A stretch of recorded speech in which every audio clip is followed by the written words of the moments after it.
Well, good evening, everyone. This is, my name's Dennis Stedman. This is the uh, Lower Makefield Farmland Preservation Meeting of October 18th. I am the VP here holding down the fort because Michael Blank, our president, is unavailable, but we do have a quorum of 3 out of 4 board members. Sean and Dan, you want to introduce yourselves? Go ahead, Dan. Hi, Dan Bankowski, treasurer. Sean Carney, member at large. Excellent. So, as I say, welcome. We have a relatively abbreviated agenda tonight. It's 6 o'clock, and we want to try to wrap this up by 7 o'clock, if possible. If we have to go beyond that, we certainly will. The first item of business is approval of the minutes from the September 8th meeting. I know those have been distributed. Any comments, corrections, or additions to those minutes? Hearing none, I'd ask for a motion to approve. So moved. Second? Second. Okay, all in favor of approving the minutes, say aye. Aye.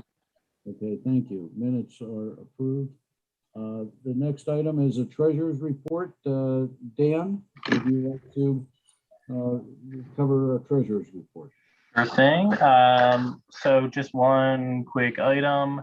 Corcoran Landscaping did their latest round of cutting back and spraying bamboo at both the Makefield Brook property and the Stackhouse property. And so this is the prearranged fee for $400. So I'll get a check issued out to Corcoran Landscaping for that work.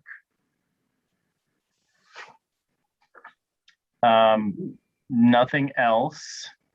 However, I think what we will cover then later on is the plan for winter jobs, and there'll be some invoicing associated with that. And then I think that is actually it regarding this work at the moment. Okay, thank you, Dan. The next topic is also yours, Dan, which is an update on the tree removal on Throwbridge Drive. Yeah, so this is that the home that we discussed at our last meeting. We agreed that we would let the homeowner remove this tree at their expense. We had asked for, I think, an insurance certificate, or that they were properly insured tree removal company. They thanked us, but at this point, they haven't moved forward with anything at this time. Okay. Okay. Very good.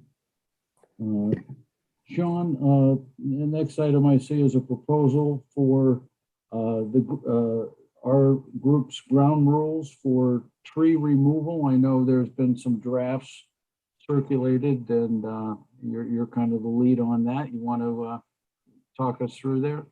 Sure. I don't have a lot more to add, Dennis, than the document that you sent around titled Property Line Trees Policy and Practice on September 23rd. I thought that did a very nice job kind of laying out, the ground rules. I had made a couple of comments after the meeting that we had with Jim Majewski, kind of just around, if there was anything that we wanted to add in while we were drafting something, perhaps around the size and scope of a tree. So when we think about the buffer area, and we think about 20 years ago, 25 years ago, when trees were planted in it, kind of what was meant to be grown there versus what may have grown.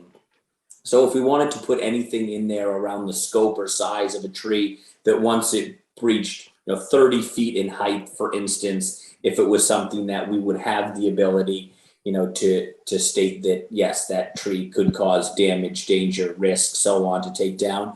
Or if we just wanted to leave it to the traditional, to the rules that we had written up here around trees that posed a risk. I think the other comment that I had made, we address in here just is around, the tree trunk. If it's fully on our property versus half on our property and half on the neighbors, that's addressed in here. So it just seemed like we had the latitude to get these rules in place for future when we're contacted about trees. But like I said, that document, that working document, I think is going to be the foundation for anything we put forward. And I don't have much to add away from that. Okay. Dan, do you have any comments on that or on that document?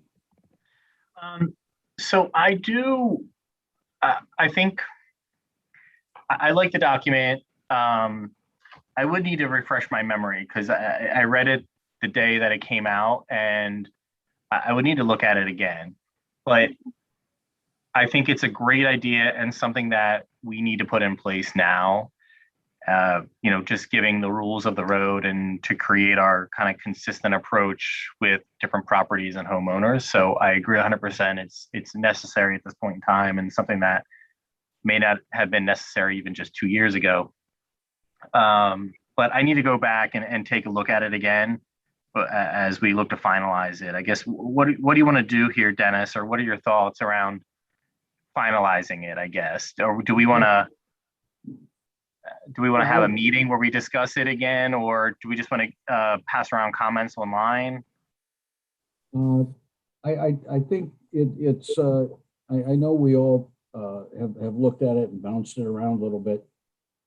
What I would propose, both because, there's still we do need to finalize it, but because Mike isn't here, with both of you wanted to maybe do some tweaking or final reviewing. Let's set an agenda item for our next meeting that we have a final version that we can vote on and approve as a standard operating procedure for our group, and then it's then it's official and codified, and we can move forward. So I would suggest to both of you and myself, let's all look at it again.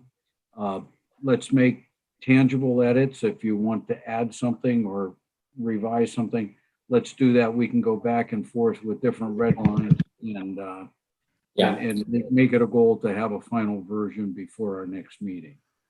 How does that sound? Sounds good.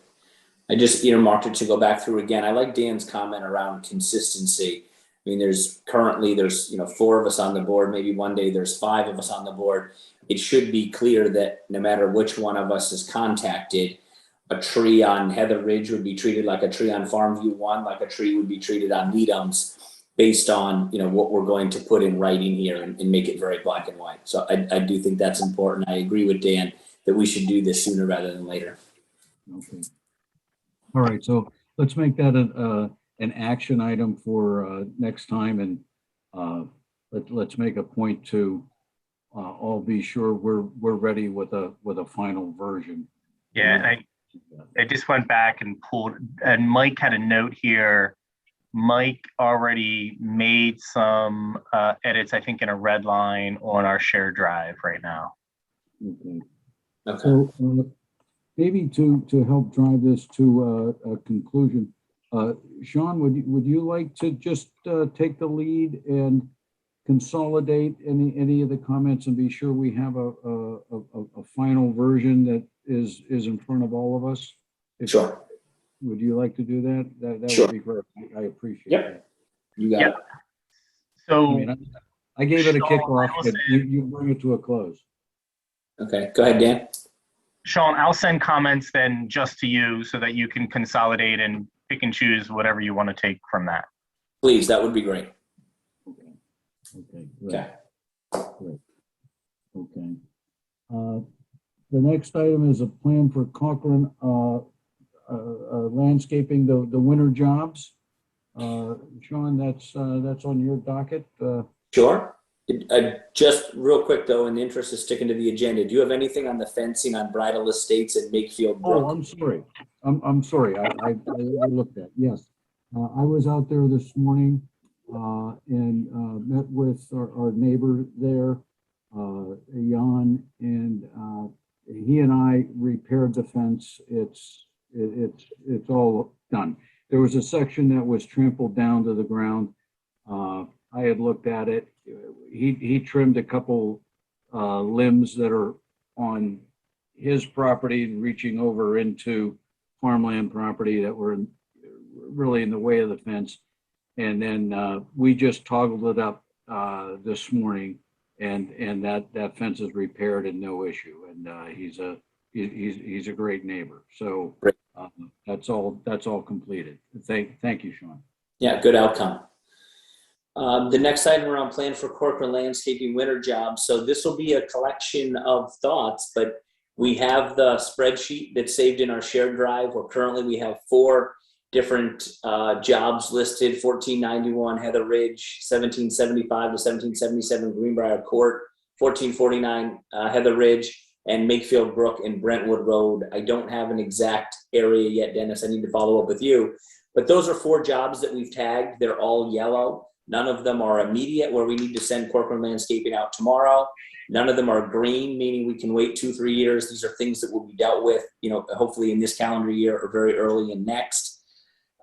If you recall our contract with Corcoran, we'll have 10 days worth of work. So we're going to have plenty of time so far, if nothing else comes in, to concentrate on these, as well as do some buffer maintenance. So I'll be looking for ideas from you all, where your pain points are, comments you've heard from neighbors, things like that. But if this spreadsheet doesn't get more filled up by next month's meeting, I'd say we can start to allocate Mr. Corcoran's time here. If it does get filled up, then we'll arrange these in the proper order to use his time most efficiently. But as of right now, we're going to be well within the time that we will have purchased from him. I know there's Makefield Brook has some needs, and I apologize. I've not walked that in the last month or so to really articulate the priorities along there. There's different needs. Yeah. If Sean, if you're willing, or Dan, to walk, maybe if a couple of us could walk that together and just kind of talk about it. There's some areas which are big trees that are pretty risky and maybe expensive. There's some nuisance trees that are growing into the buffer. There's areas that need attention, but to prioritize them along of what is a pretty long span, I'd like to walk it with somebody else and kind of think out loud and talk that over, if either one of you are willing to do that. I'm happy to do it, Dennis. My one question to you would be this: in the past, Matt Corcoran has kind of acted a bit as a consultant for us as we walk different farms as well. Would you want to include him in the walk? So we can ask any questions, get his thoughts and ideas, and then he would see it with us and hear our concerns? Yeah, I think that's a good idea. If we can, coordinate a time, absolutely. Okay, so that's Makefield Brook. Makefield Brook, and the in the area we're talking about is this Brentwood Road? Yes. Yes. Yeah. Yeah. Exactly. Yeah, we have that tagged as an area of interest for us to look at. So why don't I get in touch with Matt and ask him for a couple of dates, and let's see if we can meet him out there. And I'll include Dan and Mike as well. Anybody who wants to come, let's do it. And it wouldn't take more than an hour. Okay, I'll put that down. Thank you. Okay. Yeah, if it's if it's a Sunday morning, any Sunday morning works. I'll put that in. I don't know what Matt's weekends are like. I think he works most Saturdays, but yeah. Okay, I'll ask him for a couple of dates. Weekend it'll work. Sunday mornings always work. Saturdays are hit or miss with soccer schedules. Yeah. Okay. Well, so I'm looking at your schedule here. So we had on there the 3 from me, and just as I think about timing, or I'm sorry, approximate time or the amount of hours for the job. Mm-hmm. So on Heather Ridge, there's a couple trees. I think that's 1 day, 1 day tops. I think I'll try to be conservative here, I think. Okay. All right, I got you in for 1 day there. And the next one, this is Greenbrier Court, Farmview 1. There's basically, Dennis, this is as you enter Farmview 1 and you go back towards that retention basin down on the bottom there. It's Yeah. become very overgrown on the right against the It has. property line there. It has. And again, that might be, again, try to be conservative. Maybe it's a little bit more than a day, but I can't imagine it's more than a day and a quarter, and probably still just 1 day. Okay. That sounds Yeah. right. Yeah. And when you say, and what do you want to do there? You want to cut back the brush and the overhang, the overhanging limbs back to the fence? Is that basically the task?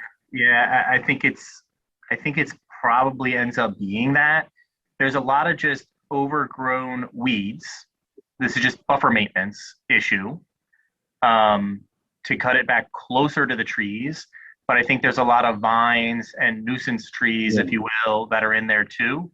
Can this be a job that kind of cleans this to some degree? Well, maybe we have to figure it out exactly, or see how much time we do have on our schedule. Can it be a job that like a Leadham's type of job that cleans up that line there so that it's easy to maintain up to or near the fence line? Yeah. That I think it's historically had a little bit more of a, call it a 5 to 10 foot wooded area, if you will, maybe a wooded in quotes there, that wasn't necessarily cut up or maintained up to the fence. But I think we're at a point in time that maybe we gotta switch that up, get it cleaned up so it's easy to maintain.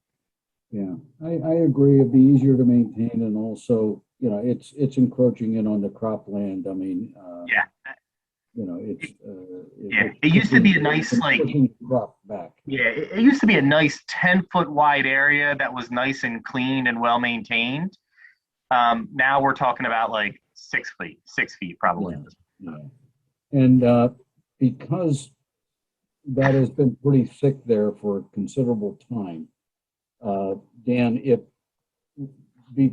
when Cochran's ready to go in there, do you think it would pay to communicate with those neighbors in advance to say that we're going to clean up back there, and so they're not surprised? Because it could change. I mean, they'll have a better view of the field, which, if memory serves me, they probably haven't had a good view of. And maybe, I think that's a great point. I think you're right. We should probably send a letter to them in advance. Hey, in the coming weeks, we're gonna, clean out some of this area here. Just want to let you know in advance or something like that. Yeah, there'll be work going on there. Dennis, I can share with you my experience on both Stackhouse and Leadham's was that when we were having work done, a lot of neighbors went out and kind of introduced themselves as well. Yeah, hey, that tree right there that's covered in poison ivy, can, anything you can do with that, or whatever it was. But neighbors went out and introduced themselves proactively as well. Yeah. No, I think it will be well received. I don't see it as a problem, but not surprising people is sometimes Sure. paid as well. Sure. Heather Ridge, can I get an estimated time on 1449 Heather Ridge while we're at it? Yeah. So I think there might be two parts to this one. One of them would be, do we want to do a stretch of homes there behind near this same property at 1449 Heather Ridge? There's a stretch of homes there that could probably use a good buffer clean out. This is trimming some of the pine trees, removing some bushes that have overgrown over the recent time. And then part two is just one specific thing at 1449, which is we cut down a tree and left all of the brush there. And so we just want Matt to come in and pull it all out and haul it away. So that job is, I don't know, I guess try to be conservative, call that 3 hours, but I can't imagine it's more than 3 hours. That might only even be like 2 or an hour and a half or something like that. But to be fair, let's call it 3 maybe. Yeah. To your point around the neighboring properties there, I think that instead of having Matt go there for 2-3 hours and haul that stuff out, he's already going to have the equipment in place. I think that we combine it and tell him to spend a day there and see what he can accomplish in a day, quite honestly. Because I think there's probably 6 homes there that could all use work. Agreed. And then Dennis, for Makefield Brook and Brentwood, how about if I just put 8+ hours for now, and we'll determine what that ultimately means when we get a better look at it? Yeah, I mean, that's because that's a long variable. It depends on what we decide are the priorities. I mean, you could spend days and days and days Yeah. there, depending Maybe on it's how our residual deep project. We determine what time we have allocated elsewhere, and then when that's done, we just send Matt there and say, Yeah. you have 4 full days left. Here you are. Let's see, Right. do what you can do. Yeah. Right. Okay. Yeah. All right. I have it marked down, and I'll get in contact with him about a walk, around a walk, hopefully on a Sunday morning. Great. Thank you. Yep. All right. Anything else on the winter jobs, Sean? No, that's it for now. Okay, I mean, great. what else is on that list? If you take Leadham's down the rest of the way towards the far opposite end of Leadham's, does work still need to be done down there? Or is that cleaned up the whole way down to the end? Leadham's was done, all 1,000 yards from the front to back was done. Okay. In order to maintain that would be approximately a 1-day job if we wanted to maintain that. That's something that we can discuss in a future meeting around that. But because of the work he did last year, maintaining it was less than a day's worth of work. Yeah. I mean, just think about other properties. If we think about Stackhouse, perhaps something on, there was the side against the pipeline, not that side, the opposite side of that, of Stackhouse. We could probably use some buffer clean out there to redefine that buffer. There's a stretch there that goes into that little marshy area. Yeah. There's 0 grass buffer. It is planted right up to the trees. Yes. So that could be something that's like a low on the list, I think. It's not necessarily overgrown in that area. It's not like across the road in Farmview 1 where it's, it is vines and vegetation and bushes and everything. I don't think it's necessarily overgrown right there, but it's something about redefining the buffer might be worthwhile at some point in the coming years. Agreed. I almost think the ground would have to be frozen, or we'd have to have a pretty good dry stretch to be able to get some of that equipment back in there. I know last year we limbed a few trees at the farmer's request, the steward's request. But yeah, good point. We did a lot of work over there last year. The last walk I had on it was a little disappointing. I couldn't get to many places. I'd like to see it again, but yeah, that's a good point. So Leadham Stackhouse,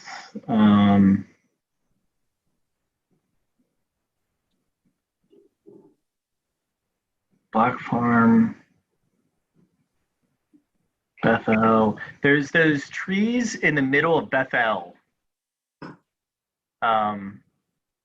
There are those 2 or 3 trees that have vines growing, and there's a bunch of junk. And if you walk up to those, I think there's even some old tiles and some other trash, and some bushes and stuff there. Might be something worthwhile at some point if Matt's driving by or somewhere nearby, that he could swing by and try to at least kill some of those vines or cut it or clean up the base of that little area there. Sure. He did that here on Leadham's without us even mentioning it to a very similar situation. So that's a good point. We could bring that to his attention. I think you, I, and Dennis saw that one day when we were back there looking at a tree. Yeah, and there's like some sinkholes and big old stones back there. It would never be farmland. Yeah. It's just there's a reason there's big trees there. I agree if he could maybe push back some of the brush and vines a bit, but to some degree, Make it look a it's little going to nice. be that. It's that way for a reason. Yeah, exactly. I'm thinking more so of at least if we can do something with those vines, at least it slows down the death of those trees. Yeah, he can definitely kill the vines that are, cut those vines that are strangling those trees. That should be done. Agreed. Okay. All right.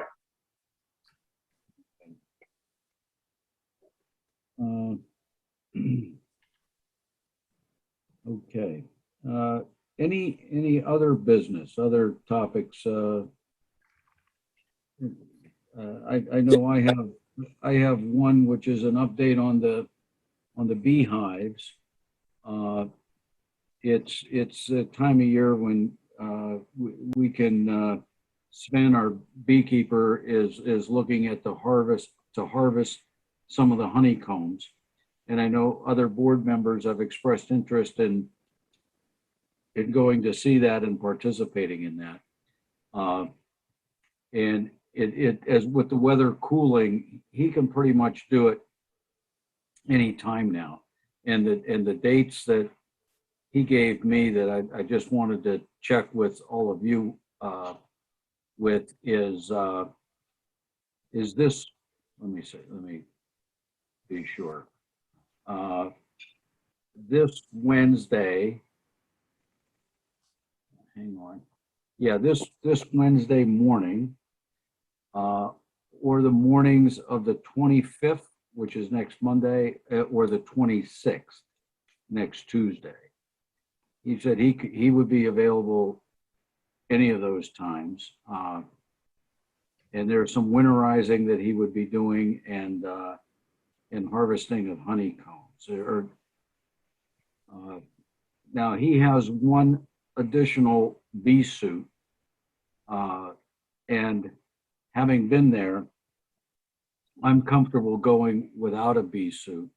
I have a hat and a veil and kind of something I can rig up.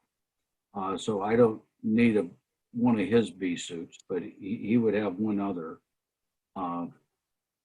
And I don't know if either one of you gentlemen are available on any of those days.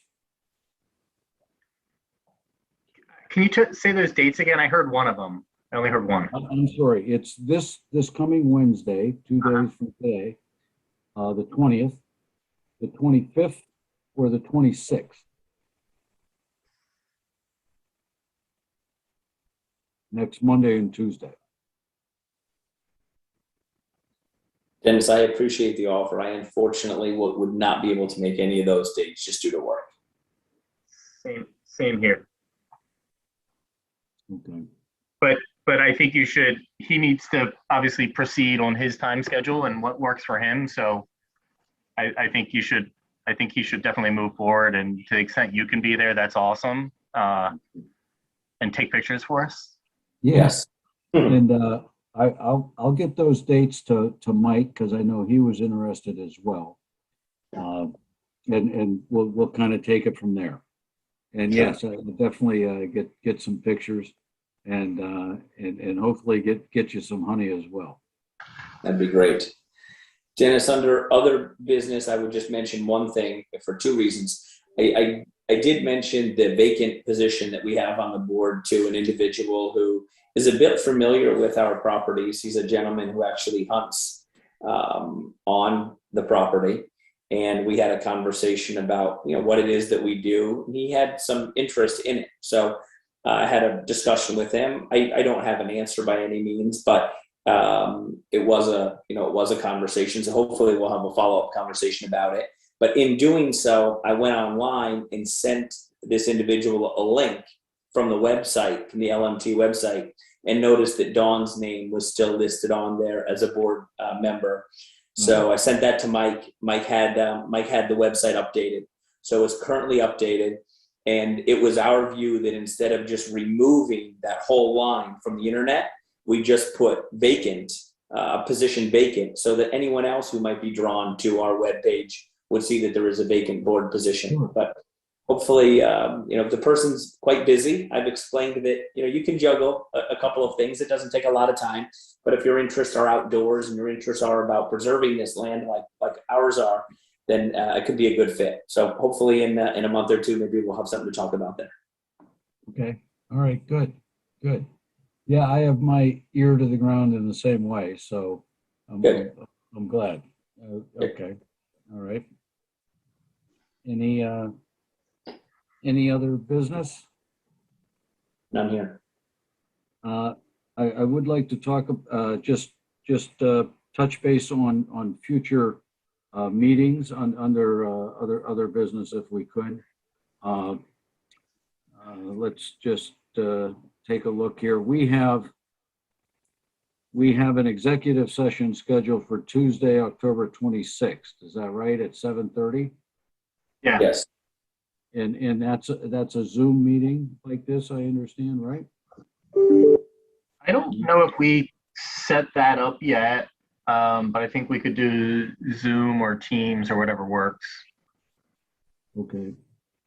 But that's executive session, so we're not using the township facilities to Right. schedule. Right. Is there interest or is it possible, Dan, I know you're in New York a lot, you want to try to do that in person?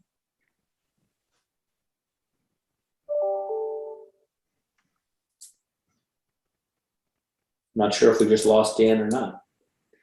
Dennis, oh, there he is. Yeah, sorry. We're doing it at 7:30, right? Yes. I think that would work for me, if that works for you guys. It works, and my home is open. I've got a deck on the back, and I can turn on the fire pit if it gets a little chilly. But you guys are more than welcome here if we wanted to do it in person, Dennis, or if you have another idea, I'm open to whatever you like. I mean, I'm sure we could use a township building as well. We've done that in the past, but we could certainly meet on your patio. That's very generous. Thank you. Sure. Well, let's.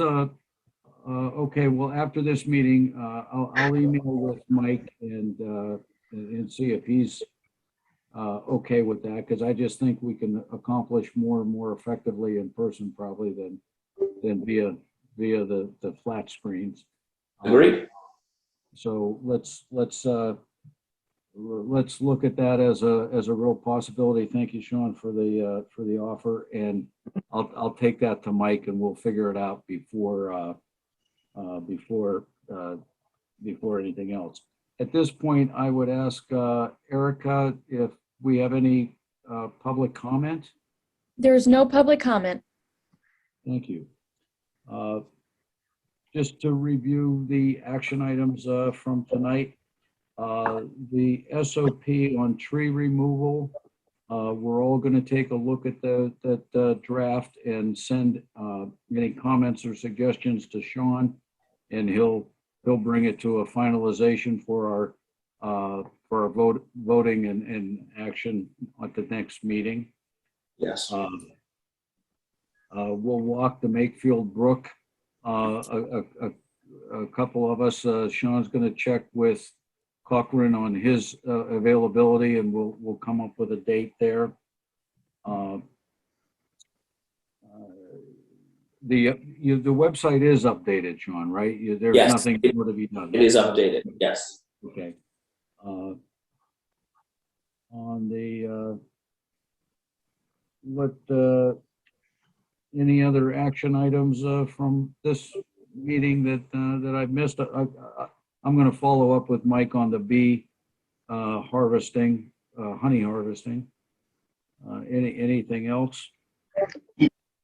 Yeah, hey, 1 second. I just so that we can put it out there then to our next public meetings, November 15th at 6 p.m. and December 9th at 7:30 p.m.